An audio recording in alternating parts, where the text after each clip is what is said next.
পরিবারের আস্তে আস্তে সবাই ছুটিকে মেনে নিচ্ছে। ছুটির প্রতি ভালোবাসা দেখে ভেঙে পড়ছে অভি। আস্তে আস্তে অভিও ছুটিকে ভালোবাসতে শুরু করেছে, কিন্তু মুখে প্রকাশ করতে পারছে না ছুটিকে অভি। অন্যদিকে বাড়িতে অতিথি সেজে শত্রু হিসেবে ঢুকলো রুমা এবং সত্যজিৎ। হ্যাপি ভার 70 দেখা যাবে আজকের পর্বে। বিস্তারিত জানতে ভিডিওতে একটি লাইক দিয়ে চ্যানেলটি সাবস্ক্রাইব করে সম্পূর্ণ ভিডিওটি দেখতে থাকুন। গল্পের শুরুতে আমরা দেখতে পাবো অভি আর ছুটি একদম বাথরুমে পড়ে গিয়েছে চৌবাচ্চায়। দুজনেই সাবান দিয়ে মেখে নাজেহাল অবস্থা করে ফেলেছে। ছুটি বলছে, এই লোকটা না কোনো ভদ্রতা নেই। আপনাকে কতবার বলেছি আমার রুমে ঢোকার আগে দরজায় নক করবেন। আপনাকে কে যে বিখ্যাত উকিল বানিয়েছে কে জানে। যা শুনে অভি রাগান্বিত হয়ে বলে, একদম আমার প্রফেশন নিয়ে কোনো কথা বলবে না। এদিকে ছুটি রাগান্বিত হয়ে বলে, কি করতে হয় কি করতে হয় না সে ন্যূনতম জ্ঞানও না আপনার নেই। এভাবে দরজা খুলে কেউ ঢুকে? এরপর ছুটি নিজে রাগান্বিত হয়ে এখান থেকে চলে যায়। এরপর অভি কিছুক্ষণ বাথরুমে দাঁড়িয়ে থেকে ছুটির কথাই ভাবে। বলছে ঠান্ডা পানিতে স্নান করেছে। বিষয়টি দেখে সে বিরক্ত হয়ে বলে, কতবার বলেছি সন্ধ্যাবেলা ঠান্ডা পানিতে স্নান করবে না, আবার ঠান্ডা লেগে যাবে। তখন অভি ছুটি ছুটি বলে ডাকতে থাকে। বলছে, শুনতে পাচ্ছেন? এবার যদি জ্বর আসে না তাহলে কিন্তু আমাকে দোষ দেবেন না। এরপর ছুটি ভিতরে গিয়ে দরজা বন্ধ করে দেয়। অভি বাইরে থেকে তখন দেখে দরজাটা বন্ধ। অভি তখন বলে, দরজা কেন বন্ধ করে দিয়েছেন? ছুটি তখন বলে, একদম চুপ করে বাইরে দাঁড়িয়ে থাকুন, আমি ড্রেস চেঞ্জ না করা পর্যন্ত বাইরে আসবেন না। অভি তখন রাগান্বিত হয়ে বিড়বিড় করে বলতে থাকে, আমাকে নাকি বলেছে মগে করে জল নিয়ে গাছে গুঁড়ে ফেলতে, এত বড় সাহস, আজ না কিছুতেই ছাড় পাবে না। এটা নিয়ে অভি মনে মনে রাগ করতে থাকে। অন্যদিকে দেখা যায় জয়শঙ্কর বাবু জ্যোতির্ময়কে নিয়ে একেবারে শত্রু ঘরে চলে এসেছে।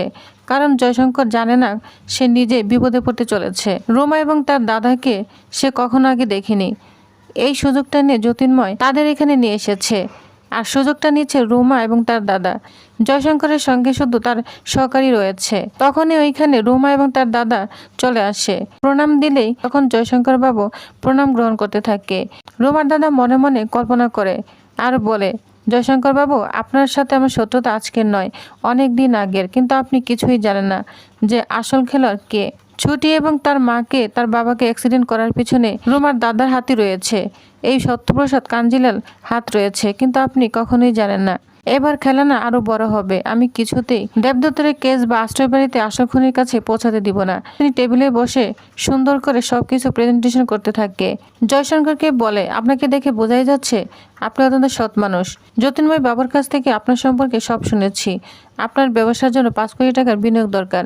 এই কথা বলে ব্রিফকেস থেকে নগদ 2 কোটি টাকা জয়শঙ্কর বাবুর সামনে দিয়ে দেয়। জয়শঙ্কর বাবু যা দেখে অবাক হয়ে যায়।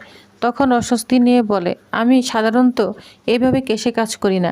আমার আইটি ফাইল, জিএসটি সবকিছুই পরিষ্কার, তাই এত নগদ টাকা দিয়ে আমি কোনো কিছুই কাজ করি না। তখন জ্যোতির্ময় বলে, উনি আমার পরিচিত মানুষ, আপনি চোখ বন্ধ করে ওনাকে বিশ্বাস করতে পারেন। সত্যপ্রসাদ তখন বলে, আপনি জ্যোতির্ময়ের বন্ধু মানে আপনি আমাদের পরিবারের মানুষ। ব্যবসা শুধু কাগজে কলমে হয় না, বিশ্বাসের উপর দাঁড়িয়ে থাকে। আপনার সম্পর্কে আমি যথেষ্ট খোঁজখবর নিয়েছি, তাই নিশ্চিন্তে টাকা আপনাকে দিচ্ছি। অনেক অনুরোধের পর জয়শঙ্কর শেষ পর্যন্ত টাকা গ্রহণ করে। এদিকে রুমা মনে মনে এটাই চাচ্ছে, তাড়াতাড়ি যেন টুপটা সে গিলতে থাকে। অতএব তাদের প্ল্যান সাকসেস হয়েছে, কারণ জয়শঙ্কর বাবু ব্রিফকেসে টাকাটা নিজের হাতে নিয়ে নিয়েছে। আর তখন জয়শঙ্কর বাবু সবাইকে বলে, আপনারা তো এখন আমার পরিচিত হয়ে গিয়েছেন, এজন্য আমার বাড়িতে দুপুরে খাবার নিমন্ত্রণ রইল। এই সুযোগটাই চাচ্ছে রুমা এবং তার দাদা মিলে। তখন জয়শঙ্কর বলে, আপনারা কিন্তু অবশ্যই সপরিবার আসবেন। রুমা তখন হাসি মুখে নিয়ে বলে, অবশ্যই আসবো, আপনার সঙ্গে আমাদের নতুন একটা সুন্দর সম্পর্ক শুরু হয়েছে।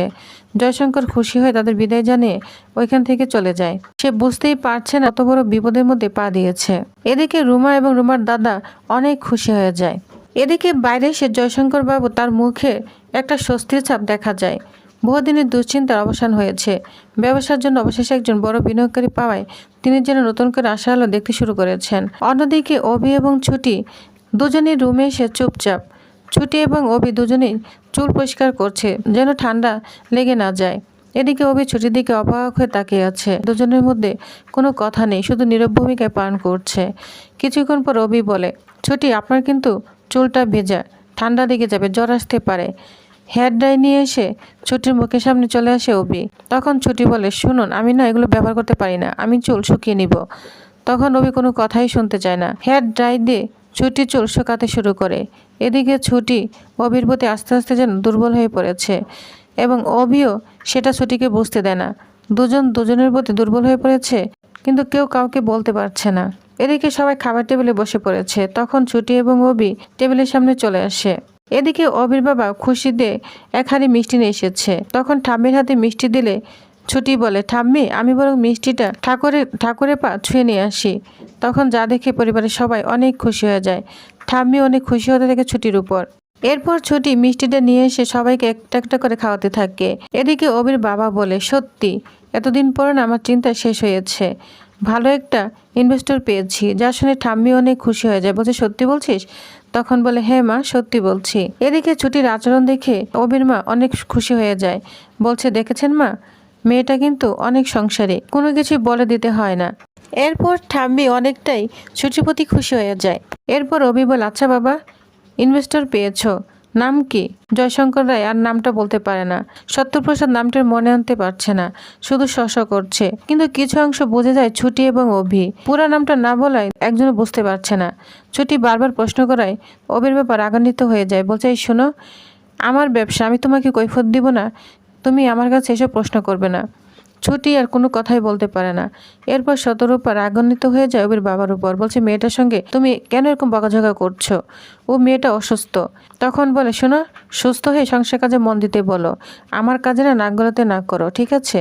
কালকে আমার ইনভেস্টরদের আমি দাওয়াত দিয়েছি, মানে আমাদের বাড়িতে নিমন্ত্রণ করেছি, কালকে তারা আসবে, সুন্দর করে যেন রান্নাবান্না করা হয়। তখন শতরূপা বলে, বুঝতে পেরেছি। বৌমা বলে স্বীকার করে না, কিন্তু বৌমার হাতে রান্না চাচ্ছ, তাই তো? শতরূপা তখন শাশুড়ি মাকে বলে, আচ্ছা মা বলুন তো, এই বাড়িতে কবে মেহমান এসেছে যে আমরা সুন্দরভাবে আপ্যায়ন করিনি? তো বারবার শুধু ছুটির কথা কেন আসতে যাবে? তবে হ্যাঁ, বৌমার হাতে রান্নাই দরকার হলো। বৌমা বলে মানতে পারছো না, এটা মুখে বলতে তোমার খুব বাচ্ছে, তাই তো? তখন ছুটি বলে, মা এভাবে বলো না। ঠিক আছে বাবা, আমি সুন্দর করে সব রান্না করব, সব দায়িত্ব আমি নিলাম। যা শুনে অভি মনে মনে বলে, এই যে একটা পাকামি আবার শুরু করেছে, নিজের শরীরে অসুস্থ সেদিকে কোনো খেয়াল নেই, বারে শুধু সবার সাথে জড়িয়ে যাচ্ছে। কেন করছেন ছুটি এটা? এটা মনে মনে অভি বলতে থাকে। ছুটি তখন বলে, বাবা আপনি কোনো চিন্তা করবেন না, এবার আমার কাছ থেকে কেউ কিছু চুরি করে নিতে পারবে না, আমি এবার আমার দায়িত্ব সুন্দরভাবে পালন করব। তখন অভির বাবা অনেকটাই খুশি হয়ে যায় ছুটির প্রতি। অন্যদিকে দেখা যায় ইন্দ্র এবং রোমা ব্যায়াম করছে। তখন ওইখানে অভি চলে আসে। ইন্দ্রর পাশে মেয়েটিকে দেখে অভি অনেকটাই অবাক হয়ে যায়, বলছে কে? ইন্দ্রর পাশে মেয়েটিকে। ইন্দ্র হঠাৎ করে অভিকে দেখতে পেয়ে রোমাকে বলে, তাড়াতাড়ি লোকান, পিছনে অভি। তখন রোমা জ্যাকেট দিয়ে তার মুখটা ঢেকে ওইখান থেকে চলে যায়। এদিকে অভি যেন অবাক হয়ে যায়। অন্যদিকে ছুটিকে অভি বলছে, আচ্ছা কেন সবার সঙ্গে এভাবে জড়াচ্ছেন? 1 বছর পরে তো চলেই যাবেন, অন্য কাউকে ভালোবাসবেন, সংসারী হবেন, তাহলে? এটা বলে অভি মনে মনে অনেক কষ্ট পায়। ছুটিও কষ্ট পেয়ে অভির দিকে অবাক হয়ে তাকিয়ে থাকে। তো টিউবার্স, তাহলে নেক্সট আকর্ষণীয় পর্বে আর কি হতে চলেছে তো জানতে অবশ্যই আমার সাথেই থাকুন। ধন্যবাদ।